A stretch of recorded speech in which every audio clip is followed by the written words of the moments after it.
Listening test part 2 is just about understanding a passage and shade the correct answers. Is that all? Yes!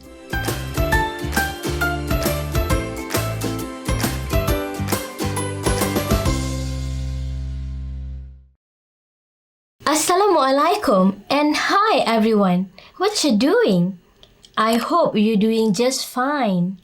In this video, I'm going to share with you some tips and techniques on how to answer questions in part 2 of your listening paper, SPM English 1119. Part 2 of your listening test will involve questions 8 to 15.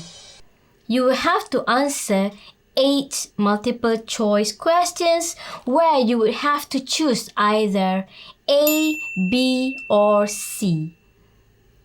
1 mark will be awarded for each question. For this part, you will have to listen to a long text. Before listening to the audio, please ensure that you read the questions carefully and highlight what do the questions want from you. Then, while listening to the text from the audio, please jot down the related details based on the keywords that you have highlighted to assist you in answering the questions.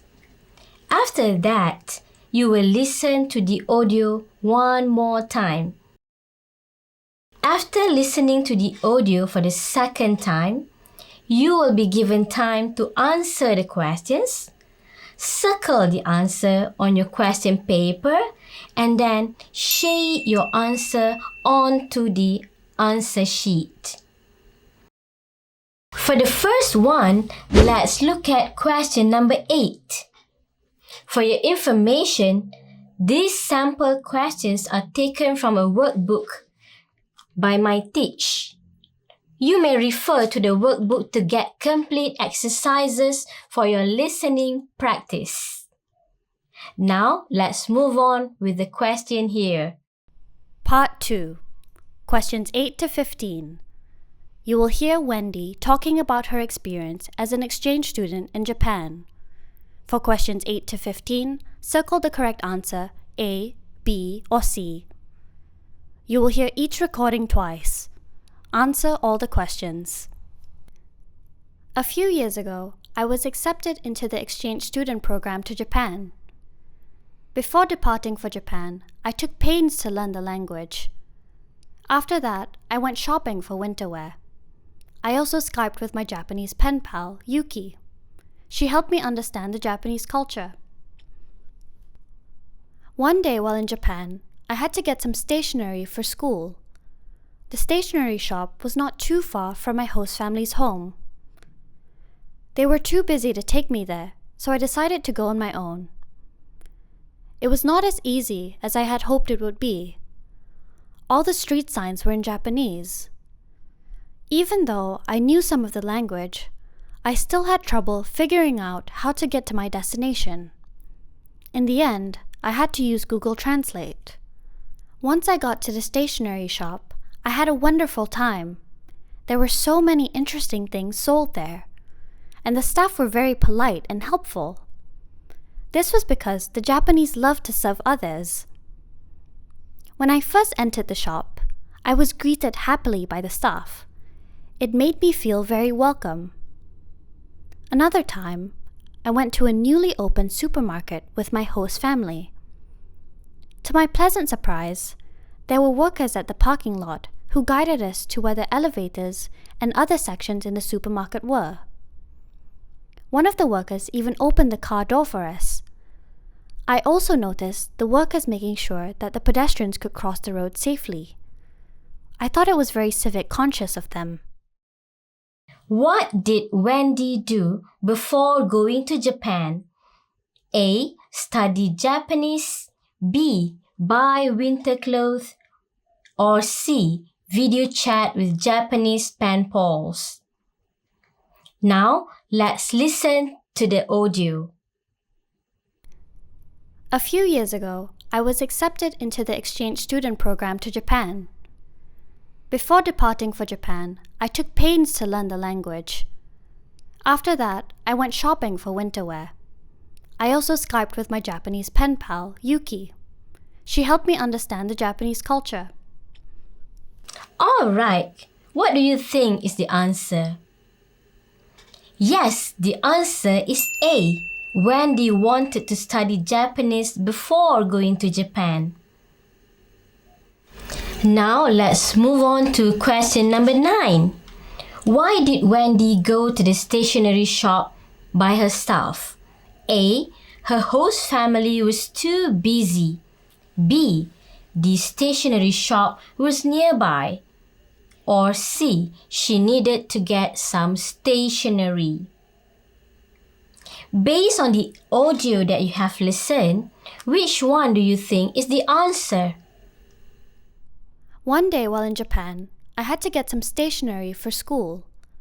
The stationery shop was not too far from my host family's home.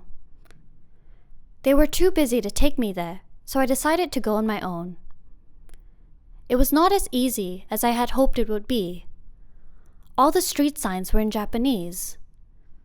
Even though I knew some of the language, I still had trouble figuring out how to get to my destination. In the end, I had to use Google Translate. Yes, the answer is A. The host family was too busy, so Wendy decided to go there on her own. The next one, let's refer to question number 10. Wendy could not find the stationery shop because A. She did not know the language. B. She had to use the translation app. Or C. All the street signs were in Japanese. Well guys, which one do you think is the answer for question number 10? One day while in Japan, I had to get some stationery for school. The stationery shop was not too far from my host family's home. They were too busy to take me there, so I decided to go on my own. It was not as easy as I had hoped it would be. All the street signs were in Japanese. Even though I knew some of the language, I still had trouble figuring out how to get to my destination. In the end, I had to use Google Translate. You are definitely right. The answer is C. The street signs were in Japanese, so Wendy faced trouble to figure out how to get to the destinations. Let's try to answer one more question for part 2. Question number 11. Let's refer to the question. Wendy felt welcome at the stationery shop because A. The Japanese love to serve people. B. She saw many interesting things there. Or C. The staff greeted her when she entered the shop. Let's listen to the audio to figure out the answer. Once I got to the stationery shop, I had a wonderful time. There were so many interesting things sold there, and the staff were very polite and helpful. This was because the Japanese love to serve others. When I first entered the shop, I was greeted happily by the staff. It made me feel very welcome. Another time, I went to a newly opened supermarket with my host family. To my pleasant surprise, there were workers at the parking lot who guided us to where the elevators and other sections in the supermarket were. One of the workers even opened the car door for us. I also noticed the workers making sure that the pedestrians could cross the road safely. I thought it was very civic conscious of them. Yes, the answer is C. The staff greeted her when she entered the shop. Thus, this situation made Wendy felt welcome. Alright guys, those are 4 example questions to help you getting clearer pictures on how could the question appear to be. I hope these tips and techniques will help you to score a full mark for this part of the test. Well guys, that's all from me for this time. Please watch my next video to get some amazing tips in answering your part 3 of the listening test. I wish you all the best and keep on watching English Made Possible with me, Teacher M.